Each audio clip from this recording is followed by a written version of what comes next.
जो भक्ति ने हमको रिवर्ट दिया है, हमारी करनी का वो उत्सव बनाना है। भीष्म पितामह बाणों की सैया पर लेटे हैं, प्रतीक्षा कर रहे हैं ठाकुर जी आवे, और इतने में ही पांडवों के समूह को लेकर के द्वारिकाधीश रणभूमि में प्रकट हो गए। आहा, जैसे ही ठाकुर जी के कटाक्ष नेत्र सांवला सलोना स्वरूप त्रिभंग लली श्याम सुंदर को अपनी ओर आते हुए देखा, भीष्म पितामह आनंदित हो गए और पहले तो पांडवों को ज्ञानोपदेश किया पितामह ने, और ज्ञानोपदेश के पश्चात 5 प्रकार के धर्म बताए भीष्म पितामह ने। दान धर्मान, राज धर्मान, मोक्ष धर्मान, विभागस, स्त्री धर्मान, भगवत धर्मान, समास व्यास योगिता। 5 प्रकार के धर्म हैं। सबसे पहला दान धर्म। दान के विषय में बताया कि भाई कुपात्र दानाच भवेत् दरिद्रम, कभी भी किसी कुपात्र को दान मत दीजिए। कोई आपके पीछे पड़ जाता है, बोले भैया तेरे बालक सुखी रहेंगे, तू सदा राज करेगा, इतना दे जा, इतना दे जा, ऐसे ऐसे कहते हैं लोग। ये तो और जगहों पर तो लोग आशीष के रूप में कहते हैं तेरा परिवार फलेगा भलेगा, भैया हमको कछु दे जा। भगवान करे संसार के समस्त भिक्षुक जो हैं सब संपन्न हो जाएं, किसी के मन में ऐसी भावना ना आवे मांगने की। हमारे ब्रज में लेकिन विचित्र है। हमारे ब्रज में क्या कहते हैं पता है? 10 रुपया दे जा, नहीं तो आगे चल के तेरी टांग टूट जाएगी। गोवर्धन में परिक्रमा दे रहे, परिक्रमा देते देते अब एक छोटा सा ही मेरे पीछे पड़ गया। मैंने उसको 1-2 रुपया दे दिए। बोले नहीं इतने 20 रुपया दो, चाय पीऊंगो। अब ब्रज के ब्रजवासी हैं। मैंने कि दे तो दिए, अब काय को मांग रहा है? बोले दे दे, तेरो देख लियो, तेरो ब्याह, तेरी पत्नी तो को खूब स्नेह करेगी, तेरी पत्नी बढ़िया रहेगी। मैंने कहा करेगी भाई ना ब्याह, कहा का आशीर्वाद दे रहा है।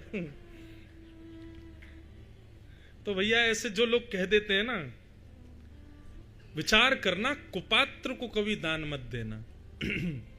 क्योंकि शास्त्र आज्ञा करते हैं कुपात्र दानाच भवेत् दरिद्रम।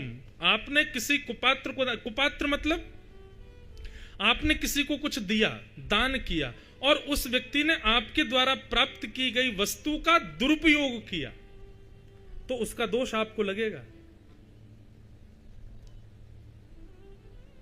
इसलिए दान बहुत सोच समझ के करना चाहिए। कुपात्र दानाच भवेत् दरिद्रम, दरिद्र भावेन करोति पापम। उसका प्रभाव क्या होगा? दान आपने किसी को किया, उसने उसका दुरुपयोग किया, दूषितता आपकी होगी, आप पाप करोगे और उसी के प्रभाव से नरक जाओगे।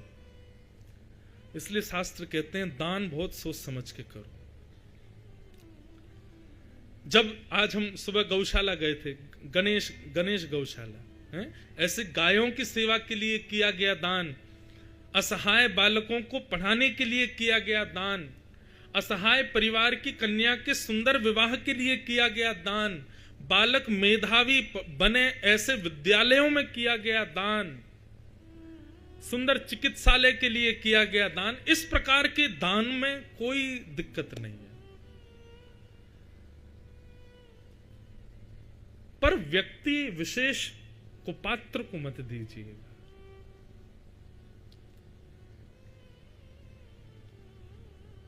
क्योंकि कुपात्र को दान देने से आपकी स्थिति खराब होगी। कुपात्र दानाच भवेत् दरिद्रम। दान धर्म। राजधर्म बताया। राजधर्म का अर्थ है पॉलिटिक्स। राजधर्म। बोले राजधर्म क्या है? बोले राजधर्म में छल कपट झूठ ये सब चलता है। ये सब अगर नहीं करेंगे तो वो राजा बन ही नहीं पाएंगे, तो थोड़ा बहुत तो उनको करना पड़ता है और इसका उनको दोष नहीं लगता। ये राजधर्म है। ये बात हमारे आपके समझने की नहीं, ये तो भीष्म पितामह युधिष्ठिर को समझा रहे हैं कि तू रो क्यों रहा है कि तूने अपने भाई को मार दिया, अपनों को मार दिया। अरे भाई, ये राजधर्म में ये चलता है, करना पड़ता है, इसलिए ये राजधर्म है। दान धर्म, राजधर्म। फिर बताया मोक्ष धर्म। मोक्ष धर्म किसे कहते हैं बंधु?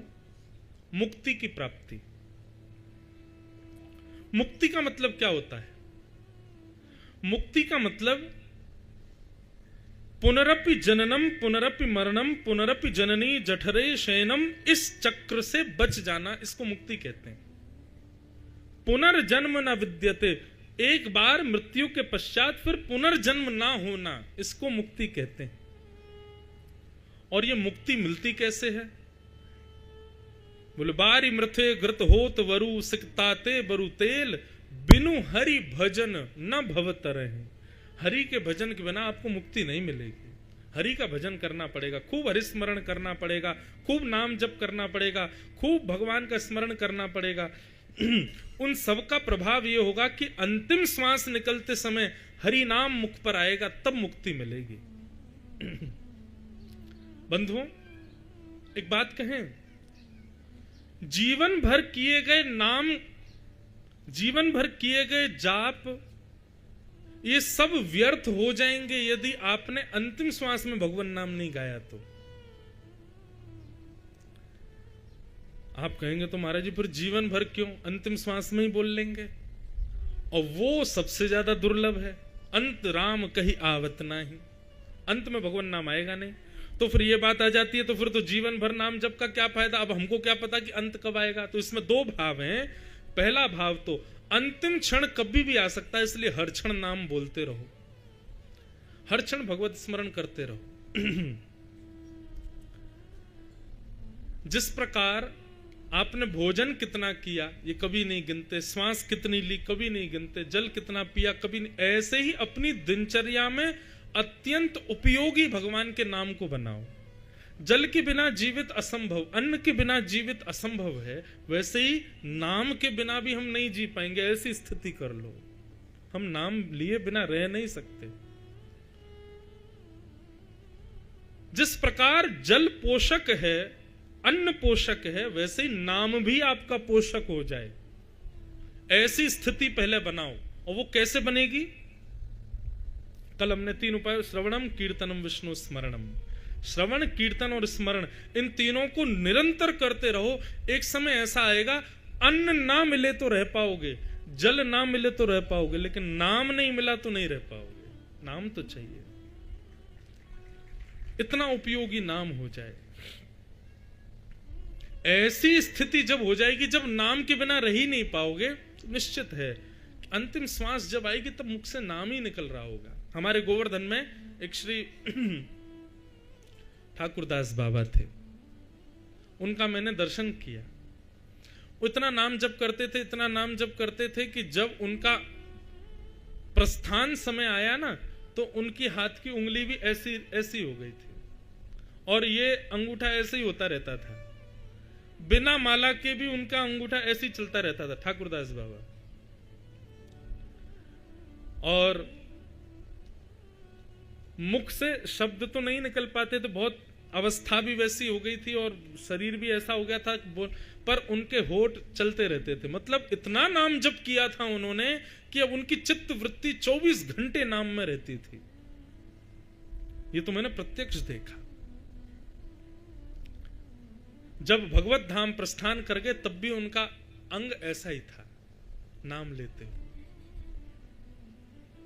ये कब होगा? जब श्रवण, कीर्तन और स्मरण तीनों की स्थिति में सदैव अपने आप को रत कर लोगे, नाम को ही रट रट करके, नाम को जप जप करके अपने जीवन में नाम को पोषक तत्व के रूप में ग्रहण करना प्रारंभ कर दोगे। जैसे दवाई ली जाती है ठीक होने के लिए, जैसे कुछ भी खाया जाता है अपने आप को पोषण करने के लिए, वैसे ही नाम लेना प्रारंभ कर दो। अभी हम नाम क्यों जपते हैं पता है? गुरुदेव की आज्ञा है, माँ ने कह रखा है, गुरुजी ने कहा है। और कई लोग इसलिए नाम जप करते हैं ताकि हमारे आगे का दिन अच्छा जाए, हमारा दिन बढ़िया जाए, हम जो भी करें सब बढ़िया हो। कई लोग नाम जप इसलिए करते हैं हमको पुण्य मिलेगा, हमारे पुण्य बढ़ जाएंगे, और ये सब आदि। नहीं, इन सब के लिए नहीं। नाम जब भी केवल इसलिए कि मेरे ठाकुर जी मुझसे प्रसन्न हो जाएं बस। और प्रसन्न हो जाएं कि पीछे भी ये भाव नहीं कि मेरा सब कुछ मंगल मंगल कर दें ना, वो प्रसन्न हो जाएं। प्रसन्न होके भले ही हमको कष्ट दें, लेकिन वो प्रसन्न रहें। मेरे रोने से जो तुमको आए हंसी, तो मैं रो रो के तुमको हंसाया करूं। ऐसी प्रसन्नता, आप प्रसन्न रहो, इस भाव से नाम जप प्रारंभ करो। जब नाम जप आपको अनायास करने लग जाओगे नाम जप को, तो निश्चित मुक्ति प्राप्त हो जाएगी। लेकिन मैं एक जगह कथा में कह रहा था, आज पुनः कहूं, बराह पुराण में भगवान ने एक बहुत सुंदर बात कही है कि जो व्यक्ति जीवन भर नाम जप करता है, अब भाव से करे, कुभाव से करे, पुण्य की प्राप्ति के लिए करे, दिन बढ़िया हो इसके लिए करे, लेकिन नाम जप उसने किया है तो भी उसको मुक्ति प्राप्त होगी। कैसे? जीवन भर जो मेरा नाम जप करता है, अंतिम समय में यदि उसके मुख से मेरा नाम नहीं निकल पाता तो मैं उसका नाम बोल देता हूं। ठाकुर जी कह रहे हैं, मैं उसका स्मरण कर लेता हूं, मैं उसका नाम बोल करके उसको स्वीकार कर लेता हूं। ये तो दयालु हैं ठाकुर जी। पर हम इस बात को सुनकर के संतुष्टि नहीं होनी चाहिए हमको। कर लेते हैं नाम जब, भगवान याद कर लेंगे हमको, नहीं। उनकी प्रसन्नता हमारा पोषक तत्व बने नाम, तब मोक्ष मिलेगा। लेकिन अभी आगे चलेंगे ना, अभी आज या कल में ये मोक्ष की फिलॉसफी भी छोड़नी पड़ेगी, फिर दूसरी आएगी, वो बताऊंगा। तो दान धर्म, राज धर्म, मोक्ष धर्म, और फिर आया स्त्री धर्म। स्त्री धर्म के विषय में बताया, भर्तु शुश्रूषणम स्त्रीणाम परो धर्मो यमायय तद बंधुनाम च कल्याणम प्रजानाम चानुपोषम। एक बहुत बढ़िया बात बताएं, सारे पुरुष बहुत ध्यान से सुनिएगा। भाई लोग जितना नाम जप करेंगे, भाई लोग जितनी तीर्थ यात्रा करेंगे, भाई लोग, हमारे भाई बंधु लोग जितना नर्मदा गंगा यमुना स्नान करेंगे, तो नाम जप, तीर्थ यात्रा, गंगा यमुना आदि पवित्र नदियों के स्नान अनुष्ठान से जो हम भाइयों को पुण्य मिलेगा, वो पुण्य माताओं को केवल अपने पति और परिवार का ध्यान रखने से मिल जाता है। ये बात बिल्कुल सत्य है, ये मैं नहीं कह रहा हूं। भर्तु शुश्रूषणम स्त्रीणाम परो धर्मो यमायया। बोले स्त्री का एक ही धर्म है, एक ही नियम है, एक ही पूजा है, एक ही सब कुछ है। बोले क्या? तद बंधु नाम च कल्याणम प्रजानाम चानुपोषणम। पति और पति के पूरे परिवार, मतलब अपने परिवार का ध्यान रखना, उनका कल्याण करना, इसी से ही उसको पुण्य मिल जाते। लेकिन आजकल कलयुग चल रहा, भाई लोग तो करते नहीं पूजा पाठ वगैरह, तो इसलिए माताओं को ही करना पड़ता। माताएं ही मंदिर जाएंगी, माताएं ही कथाओं में जाएंगी, माताएं ही बेचारी जल चढ़ाती हैं।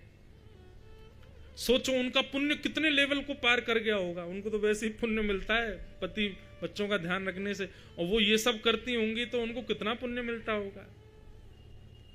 लेकिन माताएं क्या करती हैं? सारा पुण्य करती हैं, और पुण्य करके मेरे बेटे को मिल जाए, मेरे पति को मिल जाए, हमारी सासू माँ ठीक हो जाए, वो बांट देती है। संग्रह की स्थिति नहीं होती माँ के हृदय में, वो बांटती है। इसलिए ये मंदिर जाना, नाम जप करना, घर के ठाकुर जी की सेवा करना, यज्ञ अनुष्ठान करना, नदियों में स्नान करना, ये कर्तव्य माताओं का नहीं है। करती हैं माताएं, क्योंकि भाई लोग खाली बैठे हैं, करते ही नहीं। लेकिन ये कर्तव्य भाइयों का है, हम लोगों को करना चाहिए। तद बंधु नाम च कल्याणम प्रजानाम चानुपोषण। स्त्रियों का धर्म बताया, और अंत में भीष्म पितामह ने भागवत धर्म बताया। भागवत धर्म मतलब भक्त धर्म। भक्त का धर्म क्या है?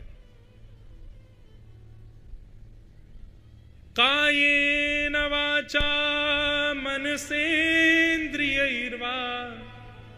बुद्ध्यात्मना भानुषित स्वभावात् करोमि यत् सकलं परस्मै नारायणायेति समर्पयेत्। मैं जो कुछ भी करूं सब ठाकुर जी को अर्पित, मेरा कुछ नहीं।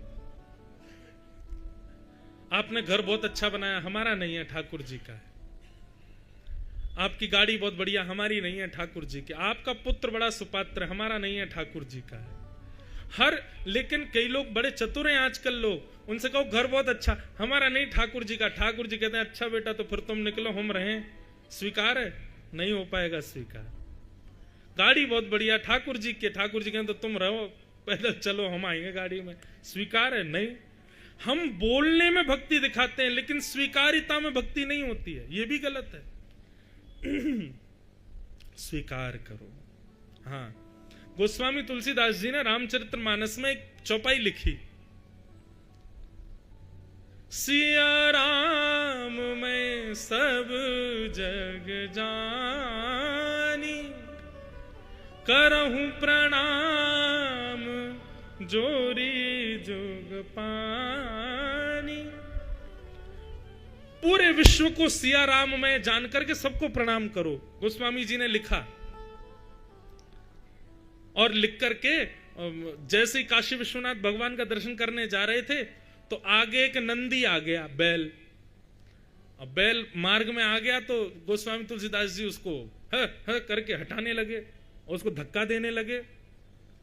धक्का दे करके बेचारे को हटा दिया, गए महादेव का दर्शन करके लौट के आए। जैसे ही मानस जी खोली तो ये चौपाई अंतर ध्यान हो गई, गायब हो गई। गोस्वामी जी बोले हमने लिखी, गायब कैसे हो गई? फिर से लिखी, सिया राम मैं सब जग जानी, करो प्रणाम जोर जुग पानी। इतने में ही महादेव प्रकट हो गए। बोले जो करते नहीं हो वो लिख क्यों रहे हो? जो तुम्हारी करनी में नहीं है उसको तुम लिख क्यों रहे हो?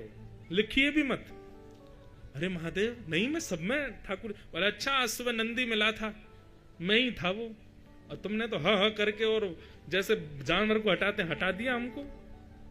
हमको लगा तुमने चौपाई लिखी है तो निश्चित है कि तुम हमको नंदी में भी देख लोगे, लेकिन वहां भी तुमने एक जानवर को देखा। गोस्वामी जी के नेत्र सजल हो गए। बोले जय हो भगवान, मैं वास्तव में देख चुका था आपको, लेकिन मैं ये प्रमाण जानना चाह रहा था कि मैंने जो लिखा है वो वास्तविक है कि नहीं। और आपने आकर के उसकी वास्तविकता सिद्ध कर दी। आपने आकर के बता दिया कि हाँ सिया राम मैं सब जग जाने, सब में सियाराम है। ये आपने प्रकट हो गए। इसी के लिए तो मुझे पता तो चल गया था, वो नंदी में से सुगंधी आपकी आ रही थी, लेकिन फिर भी मैंने जबरदस्ती इसलिए हटाया ताकि इस बात को प्रमाणित करने के लिए आप आओ। ठीक वैसे ही बंधुओं, जो कहते हो उसको स्वीकार भी करो। भागवत धर्म कहता है काया से, वचन से, मन से, बुद्धि से मैं जो कुछ भी करूं सब ठाकुर जी को अर्पित, सब ठाकुर जी को अर्पित। मेरा श्रेय है, मेरा है, ऐसा नहीं। लेकिन कहते तो 90% लोग हैं सब ठाकुर जी का है, पर यदि ठाकुर जी कभी आ जाएं अपना हिस्सा लेने तो हम उनको भी अदालत ले जाएंगे, केस कर देंगे उन पर। हमें इतने खतरनाक हैं हम लोग। इसलिए बहुत गनीमत मानो कि आप कहते हो कि घर ठाकुर जी का, तो ठाकुर जी मन ही मन सोच रहे होंगे कोई बात नहीं बेटा, हम नहीं आएंगे। किसी दिन आके मांग लिया ना अपना अधिकार, ये तुमने हमारे नाम कर रखा है, नहीं देंगे हम। लेकिन भागवत धर्म का अर्थ क्या है? तेरा तुझको अर्पण क्या लागे मेरा, ओम जय जगदीश हरे। सब कुछ आपका है नाथ। मैं जो कुछ भी सत्कर्म कर रहा हूं, हाँ पाप कर्म सारे मेरे हैं, सत्कर्म सारे आपके हैं, ये मेरी क्षमता नहीं है करने की। इस प्रकार भीष्म पितामह ने पंच धर्म समझाए और फिर भीष्म पितामह ने स्तुति गाई। बहुत सुंदर स्तुति है भीष्म स्तुति। एक बात कहें बंधुओं, मैं पूरी स्तुति शायद मैंने वर्षों से नहीं गाई भीष्म पितामह की, लेकिन मैं आप लोगों से एक बात कहना चाहूंगा, जिन लोगों को भगवत दर्शन की इच्छा है मृत्यु से पहले कि हे नाथ प्राण बाद में निकले, पहले आपका दर्शन हो जाए, वे लोग आज से ही भीष्म पितामह की स्तुति का नित्य पाठ करना प्रारंभ कर दो। हम भागवत जी के मंच पर बैठे भीष्म पितामह की स्तुति बोल रहे हैं, दावे से कह रहे हैं, भीष्म पितामह जिम्मेवारी ले लेंगे कि आपके प्राण बाद में निकलेंगे। ठाकुर जी चाहे आप हवाई जहाज में हो चाहे ट्रेन में हो, ठाकुर जी आ जाएंगे, प्रत्यक्ष दर्शन जरूर देंगे। ये इन स्तुतियों में ये सामर्थ्य है कि ठाकुर जी को आपके सामने प्रकट कर सकते हैं। इसलिए भीष्म पितामह की स्तुति YouTube पे सब डली हुई है, आप वहां से ढूंढ करके हम बहुत छोटे थे तब की गाई हुई है हमारी भीष्म स्तुति। आप लोग भी भीष्म स्तुति का नित्य पाठ करना प्रारंभ कर दो, बहुत सुंदर स्तुति है। 2-4 श्लोक हम गा देते हैं। श्री भीष्मोवाच इत्मतिरुपकल्पिता वितृष्णा भगवत सात्वत पुंगवे विभुम्ने स्वसुखमुपगते क्वचिद्विहर्तुं प्रकृतिमुपेयुषि यद्भवप्रवाह त्रिभुवनकमनं तमालवर्णं रविकरगौरवराम्बरं दधाने वपुरलककुला वृताननाब्जं विजयसखे रतिरस्तु मे वद्या युधितुर्गर्जो विधुम्न विश्व कचलुलितश्रमवार्यलङ्कृताशे मम निशितशरैर्निकायुरक्ष्णा मम निशितशरैर्विविद्यमानः त्वचि विलसत् कवचेस्तु कृष्ण आत्मा सपदि सखि वचो निशम्य मध्ये निज परयोर्वलयोरतं निवेश्य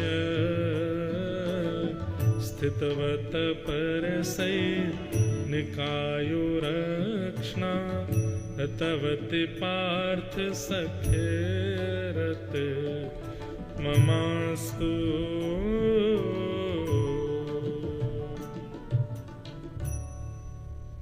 भीष्म पितामह भगवान की स्तुति गा रहे हैं, बहुत ध्यान से सुनना।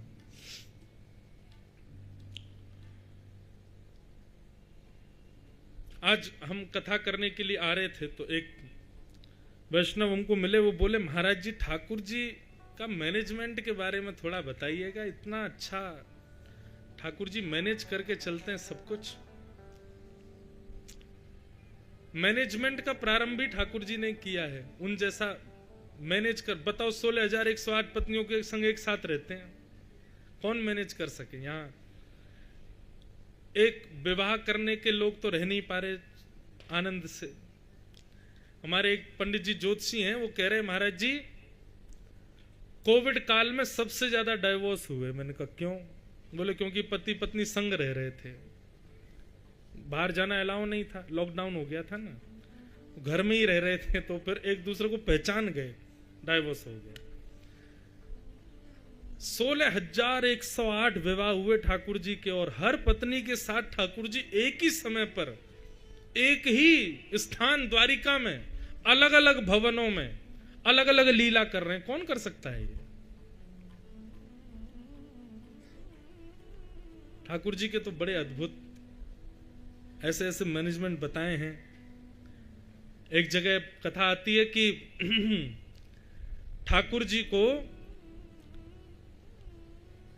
एक नगर में एक राजा ने निमंत्रित किया, और उसी नगर के एक बेचारे दीनहीन से गरीब ब्राह्मण ने भी निमंत्रित किया। दोनों निमंत्रण एक साथ आए ठाकुर जी के पास। अब ठाकुर जी मन में विचार करने लगे क्या करें। राजा के यहां पहले जाएंगे तो ब्राह्मण सोचेगा कि अच्छा मैं गरीब हूं इसलिए मेरे यहां नहीं आए हैं, और गरीब ब्राह्मण के यहां चले जाएंगे तो फिर राजा से तो भाई यूं रहता है कि अच्छा ब्राह्मणों के ज्यादा पक्ष धरे ठाकुर जी।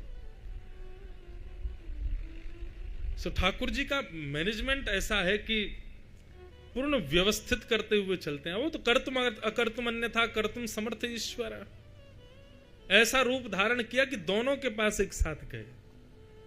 एक साथ दोनों को सुख प्रदान किया। यहां आधा नगर तो ब्राह्मण के यहां ठाकुर जी को देख रहा था, आधा नगर राजा के यहां देख रहा था। ये तो उनकी भगवत तत्वता का हो गया।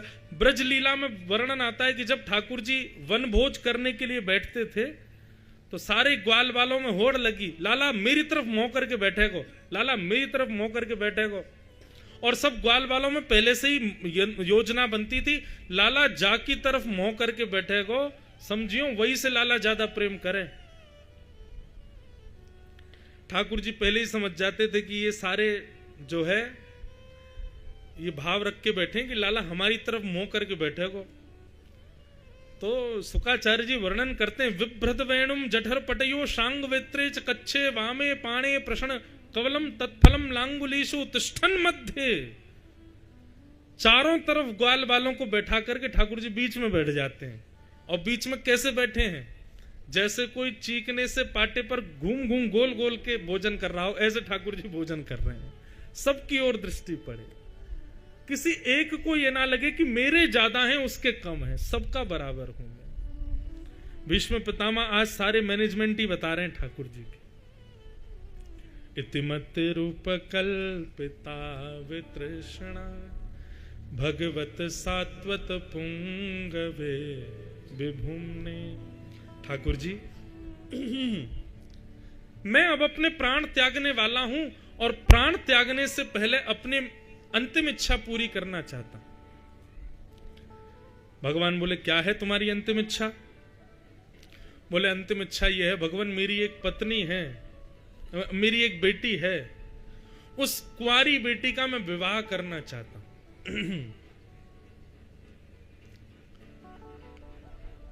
सब लोग इधर देखो, यहां देखो, आपके भी ढोल नगाड़े बजेंगे। पहले कथा सुनो। ठाकुर जी जीवन में आ जाएं तो जीवन भर ढोल नगाड़े बजेंगे। अब यहां सुनो कथा। तो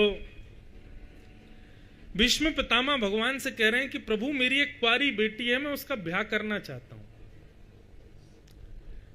भगवान ने जैसे ही सुना, भीष्म पितामह बोले मेरी बेटी। भगवान बोले हे भीष्म पितामह, तुम तो बाल ब्रह्मचारी हो, तुम्हारा तो ब्याह ही नहीं हुआ कभी, तुमने तो कभी विवाह किया ही नहीं, तुम्हारी संतान कब हो गई?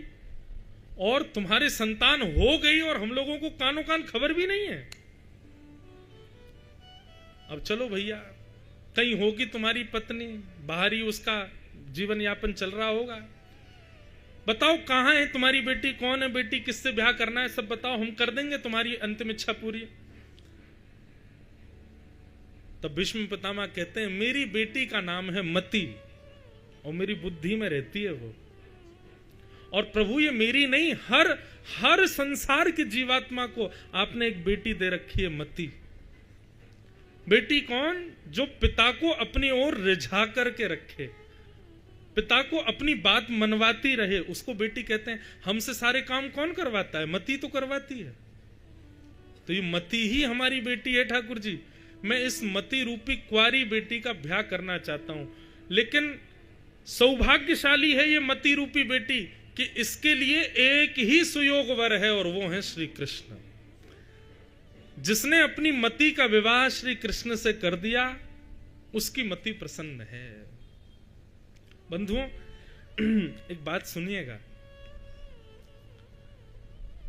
भक्ति में आप 4 घंटे ठाकुर जी के आगे बैठते हो कि आप 2 घंटा सेवा करते हो, आप कौन सा इत्र लगाते हो, मंदिर कैसा बनवाते हो, सोने के सिंहासन, ये सब जरूरी नहीं है। पर आप 10 मिनट भी ठाकुर जी के आगे बैठते हो तो आपका प्रस्तुतिकरण कैसा है भक्ति का, उससे ठाकुर जी प्रसन्न होते हैं। भीष्म पितामह चाहें तो सीधे सीधे बोल सकते हैं कि ठाकुर जी मैं अपनी मति आपके चरणों में अर्पित करना चाहता हूं, लेकिन नहीं, भूमिका क्या बनाई? मेरी एक बेटी है, कुंवारी है, उसका ब्याह करना चाहता हूं। और जब ठाकुर जी ने बताया तो बताया कि मति रूपी बेटी है और मति रूपी बेटी का ब्याह आपसे करना चाहता हूं। प्रस्तुतिकरण, स्तुति तो वही है, लेकिन उस स्तुति को, उस भाव को आप प्रस्तुत कैसे करते हो ठाकुर जी के आगे, ठाकुर जी उससे प्रसन्न होते हैं।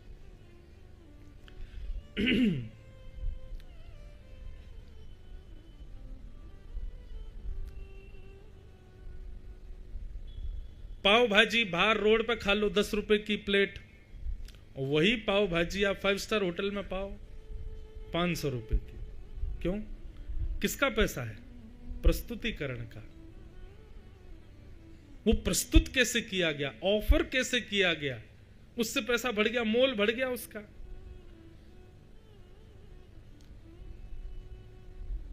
जय हनुमान गांगुर सागर जगह पिस्तूल लोग जाकर राम इतनी जोर जोर से जल्दी जल्दी जो हनुमान चालीसा का पाठ करते हैं, और जल्दी इसी बीच में ही जो है अपने जूता भी बांध रहे हैं, अपने बैग भी पैक करते जा रहे हैं, और माँ को प्रणाम, पिताजी को प्रणाम, भूत पिशाच निकटनी महावीर से नाम सुना विनाश घर से पीरा, और हनुमान जी का टीका लगा दिया, बैठ गए, बस में पहुंच गए ऑफिस। एक तो ये प्रस्तुतिकरण है, और एक प्रस्तुतिकरण कि मुख से नाम नाम निकल रहे हैं, नेत्रों से अश्रुपात हो रहा है, भाव निमग्न होके दोनों भुजाएं आकाश की ओर हैं, मन थिरक रहा है, नृत्य करने की इच्छा हो रही है, और भाव में निमग्न होके अकेले ही बिना संगीत के नृत्य करते करते ठाकुर जी के आगे प्रस्तुत कर रहे हैं। ये प्रस्तुतिकरण, दोनों में अंतर है। उस हनुमान चालीसा से कोई रीझने वाले नहीं है। हनुमान जी कान में उंगली और धल लेते होंगे, वो तो जल्दी ऑफिस पहुंच अपने। ऐसा प्रस्तुत करो कि उनको भी सुख तो मिले, उनको प्रिय तो लगे। प्रस्तुतिकरण पर ध्यान रखो। आपकी भक्ति का आप प्रस्तुतिकरण कैसा करते? सुबह शाम दीप नैवेद्य दिखाने से ठाकुर जी प्रसन्न नहीं होते हैं। ठाकुर जी भी रात्रि सोवें तो ये सोच के सोवें, कल पता नहीं ये क्या करेगा, कल कुछ विलक्षण होगा, कल कुछ तो अद्भुत होगा, कल कुछ तो नया होगा। नवनीत चौरम, उनको नवनीत चोर कहा गया है। नवनीत मतलब नव माने नया नया, जो चोरी करते हैं, नए नए पाने के जो इच्छुक हैं, वो श्री कृष्ण हैं। इसलिए हर दिन नवनीत भक्ति प्रदान करो ठाकुर जी को। विष्णु पितामह का प्रस्तुतिकरण देखो, ऑफरिंग देखो उनकी स्तुति के। भगवान बोले अच्छा तो मति रूपी बेटी का हमसे ब्याह करना चाहते हो? बोले हाँ। पितामह कन्या वर्यते रूपम, तुम बेटी का ब्याह करना चाहते हो, इससे विवाह संपन्न नहीं होगा। बेटी हमसे प्रेम करती है कि नहीं, यह देखना पड़ेगा। तुम तो चाहते हो कि मति भगवान में लग जाए, लेकिन मति को मैं प्रिय हूं कि नहीं, ये तो पहले मति से पूछो। तब भीष्म पितामह कहते हैं त्रिभुवन कमनम तमालवर्णम रविकर गौरवराम्बरम दधाने वपुरल ककुला वृताननाब्जम विजय सखेरतिरस्तु मेन वद्य। ठाकुर जी, एक तो आपका रूप इतना सुंदर, और ऊपर से आपका वर्ण है कृष्ण, कृष्ण वर्ण के हो आप, और उस पर भी पीली पीतांबरी पहन लेते हो। आपका ड्रेसिंग सेंस कितना बढ़िया है। लोग सुंदर होते हैं, लेकिन वो और सुंदर लगते हैं यदि उनको कपड़े पहनने आते हो। ठाकुर जी को कपड़े पहनने बहुत बढ़िया आते हैं। अब इन्होंने जो पहन रखा है पीछे श्रीनाथ जी ने, यदि ये हमको पहना दो तो कैसे लगेंगे? जोकर से लगेंगे, विचित्र लगेंगे। लेकिन इनके पहनने का तरीका ऐसा है। हमारे बिहारी जी चले जाओ, बिहारी जी रोज लहंगा पहनते हैं, डेली। पहले श्री जी को अर्पित किया जाता है, और वो श्री जी की प्रसादी बना करके बिहारी जी पहनते हैं। लेकिन कभी मन में ये भाव नहीं आता ये क्या पहन रखा है इन्होंने, सुंदर ही लगते हैं। ठाकुर जी, आपका वर्ण है सांवला, और आप उस पर पहनते क्या हो?